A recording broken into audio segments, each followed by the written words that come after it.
ফরিদপুর সদর হাসপাতালের সংবাদ প্রকাশের জেরে ৪ সাংবাদিকের ওপর হামলা চালিয়েছে দুর্বৃত্তরা। এর মধ্যে সমকালের প্রতিনিধি শরীরের বিভিন্ন অংশে ছুরিকাঘাত করেছে তারা।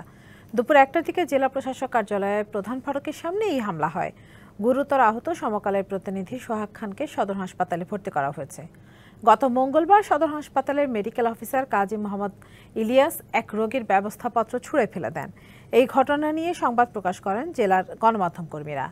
অন্যদিকে নুরুজ্জামান শেখ নামে এক ক্লিনিক ব্যবসায়ী সাংবাদিক পরিচয়ে ওই চিকিৎসকের পক্ষ নিয়ে নাম সর্বস্ব অনলাইন পোর্টালে সংবাদ প্রকাশ করেন। এ নিয়ে নুরুজ্জামানের সঙ্গে সোহাগ খান সুজন সহ বেশ কয়েকজন সাংবাদিকের বাগবিতণ্ডা হয়।